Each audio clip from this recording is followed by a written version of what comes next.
সমাধানগুলো কি কোথায় কোথায় খেলা হবে, গ্রুপ পর্বে বা রাউন্ড ফাইনাল ফাইনাল কোথায় হবে সিদ্ধান্ত হয়েছে কিনা, প্ল্যানটা কি? হ্যাঁ, আমাদের এটা নিয়ে লম্বা একটা মিটিং হয়েছে আমাদের, কারণ ভেন্যু পাওয়াটা আসলে ডিফিকাল্ট ছিল, কারণ একই জায়গায় দুইটা মাঠ দরকার। তো অনেক চিন্তাভাবনা করে আমরা এখন সেটা চিন্তা করছি বগুড়ায়, রাজশাহী এবং সিলেট, এই তিনটা জায়গায় আমরা করব।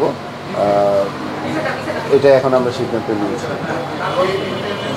বগুড়ার অনেক দিন পর আসলে বগুড়া সেভাবে খেলা হয় না, ইন্টারন্যাশনাল ক্রিকেট তো হয়ই না, ঘরোয়া ক্রিকেট বা এইচপির ক্যাম্প হয়েছে সাম্প্রতিক সময়। বগুড়ার আসলে কীরকম ভ্যালুটা কী অবস্থায়? না, আসলে ওদেরকে তো আমরা বিপিএল টিপিএলের অনেক চাহিদা আছে, ওরা সবসময় বলে, বাট আমরা চেষ্টা করছি ক্রিকেটটা মানে সারা বাংলাদেশে যেন হোক, ভালো জায়গা হোক। এবং বগুড়ায় কিন্তু আগে অনেকগুলো ম্যাচ হয়েছে, সেটা আমাদের মাথায় আছে। তারপর রাজশাহীতে মনে করেন যে আপনার প্রচুর ক্রিকেট আছে, ফ্যান আছে ক্রিকেট, অনেকেই রাজশাহীর ভালো ভালো প্লেয়াররা আসছে ওখান থেকে, সো সেটা আছে। এবং সিলেটে যেটা আমাদের ডে নাইটের একটা মাথায় আছে, যে সেমিফাইনাল ফাইনাল হয়তো আমরা ডে নাইট করবো, সেটার জন্য আমরা সিলেটে প্ল্যান করেছি।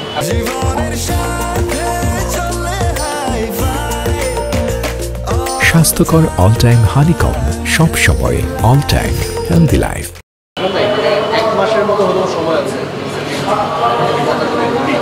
এর মধ্যে বগুড়ায় যে অবকাঠামো, আউটফিল্ড, মাঠ, উইকেট, আদার্স ফ্যাসিলিটিস মানে এখন এই ব্যাপারগুলো কতটা আসলে এনশিওর করা হচ্ছে বা এগুলো যথাযথ হবে কিনা এটা নিশ্চিত করতে পেরেছে? এই জন্য আমরা প্রথমে এমএ আজিজের কথা চিন্তা করেছিলাম, যেহেতু সেখানে কিন্তু আরেকটা আপনার লাইটিংয়ের ছিল, মাঠ ছিল, যেটা হলো যে আপনার, তো আপনার এমএ আজিজে ওরকম উইকেট আমরা হয়তো পাবো না, সেই জন্য ওটা আমরা বাতিল করেছি। এবং বগুড়ায় যেটা শুনলাম যে মোটামুটি ভালো অবস্থা আছে, এবং যেহেতু আমাদের হাতে এখনও প্রায় 40 দিনের মতো আছে, মোর দেন 40 দিন, তো সেখানে গ্রাউন্ডস থেকে কালকে লোকরা যাবে, ওরা দেখে ওটা আমাদেরকে আপডেট দিতে, এবং সেটা হলে আমরা ডেফিনেটলি ভালো উইকেটে খেলাতে চাই, T20 যেন রান হয়, সেই জিনিসটা আমাদের মাথায় আছে। উইকেট এবং সব ফ্যাসিলিটিস আমরা ভালো দিতে চাচ্ছি।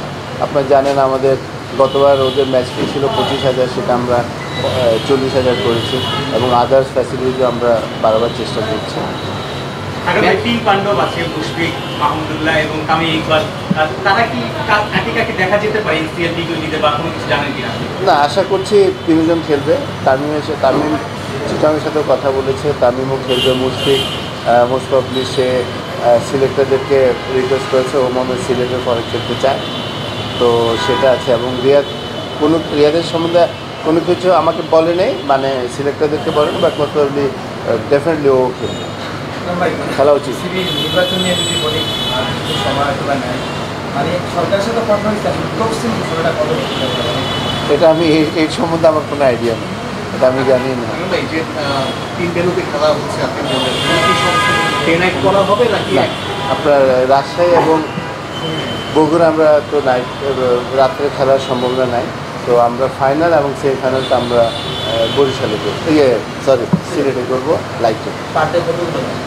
পার ডে আমরা দুটো করে ম্যাচ খেয়েছি, একটা বগুড়াতে একটা রাজশাহীতে, ওইভাবে করে তারপরে আমরা চলে আসবো সিলেট। সিলেটে কি শুধুমাত্র সেমিফাইনাল ফাইনালটাই হবে ডে নাইটে বগুড়া রাজশাহী। ভাইয়া একটু এশিয়া কাপ সামনে, এশিয়া কাপ নিয়ে এক্সপেকটেশন কি? সবাই তো এখন ব্যাক টু ব্যাক দুটো সিরিজ জেতার পরে সবাই এখন অনেক হাই হোপ নিয়ে আছে।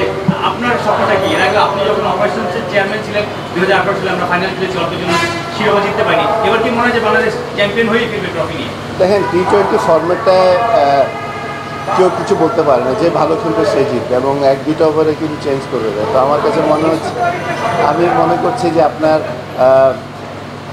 খুব ভালো একটা সম্ভাবনা আছে, যেহেতু আমরা শ্রীলঙ্কার সাথে সিরিজ জিতেছি, পাকিস্তানের মতো দলকে আমরা হারিয়েছি। যদি আমরা প্রপার ক্রিকেট খেলি, আমরা যে নর্মাল যে প্লেয়াররা যে ধরনের ক্রিকেট খেলে সেটা যদি খেলে, তাহলে ইনশাল্লাহ আমরা ভালো আপনার T20 না 100%। আপনি যেখানে ফাইনাল যদি খেলতে পারেন, তাহলে চ্যাম্পিয়ন কেন হতে পারবেন না?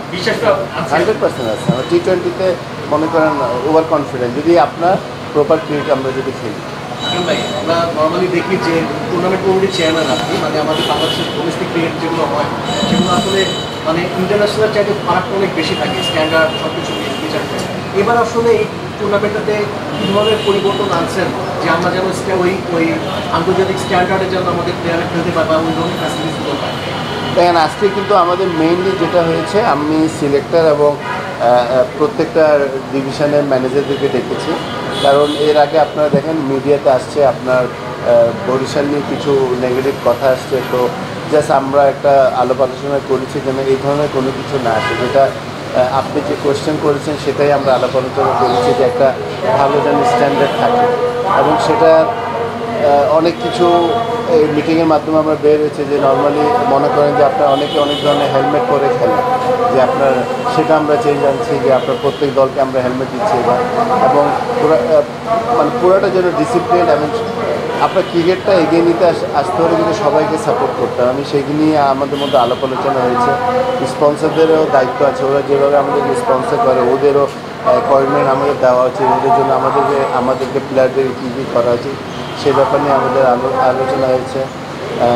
তারপর হলো যে আপনার ডিসিপ্লিন নিয়ে মিডিয়াতে কথা বলার ব্যাপারে, যে কথা বলবে প্রপার ওয়েতে যেন সব কিছু চলে, যেটা ইন্টারন্যাশনাল স্ট্যান্ডার্ডে যেটা হয় সেটা করার আমরা চেষ্টা করছি। হয়তো মানে এই বছরেই পাবো না, বাট আস্তে আস্তে আমরা ডেভেলপ করার চেষ্টা করছি।